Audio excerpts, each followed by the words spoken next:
I don't really know where to start, except to say that I didn't mean to fall in love with her. Not in the way it happened anyway. You think falling in love will be a kind of explosion? Fireworks, music swelling, the whole world spinning differently. But with her, it was quieter than that.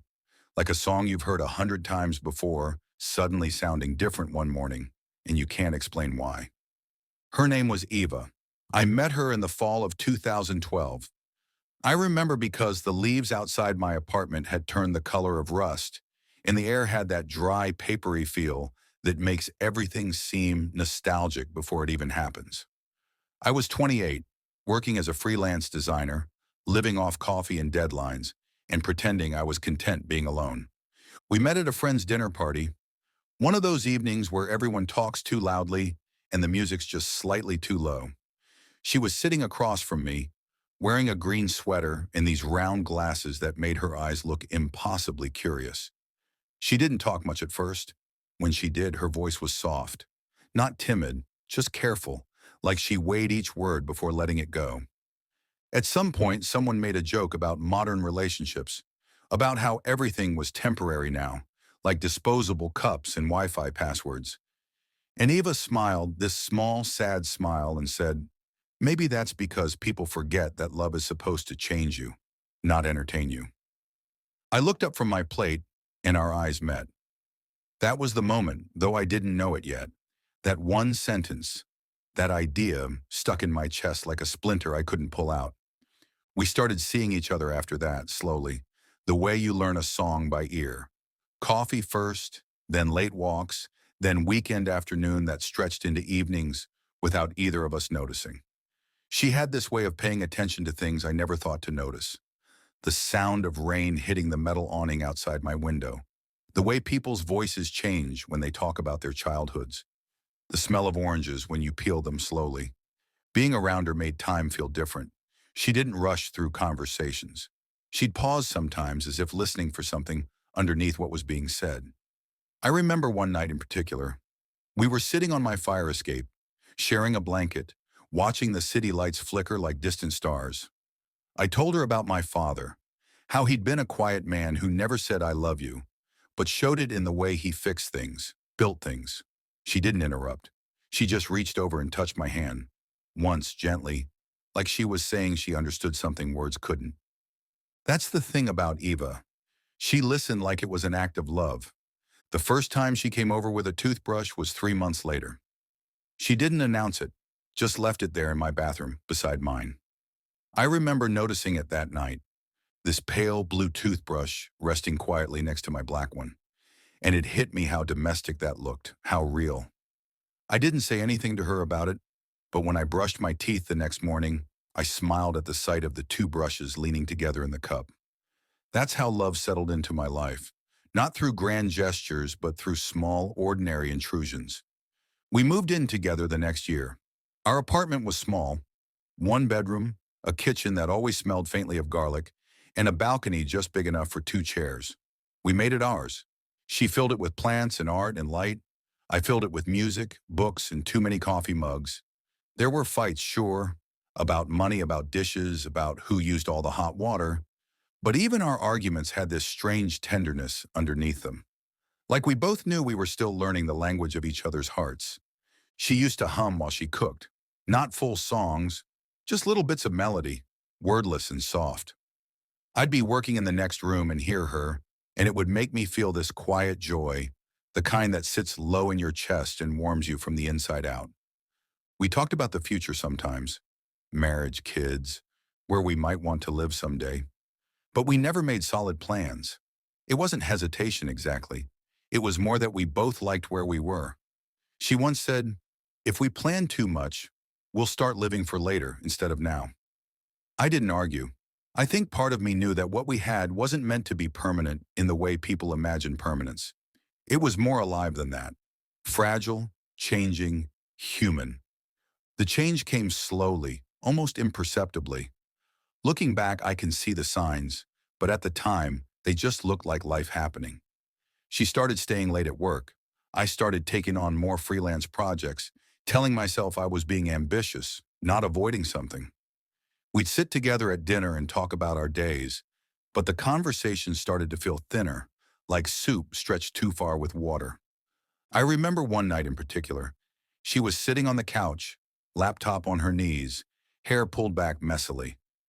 I said something. I don't even remember what. And she didn't look up.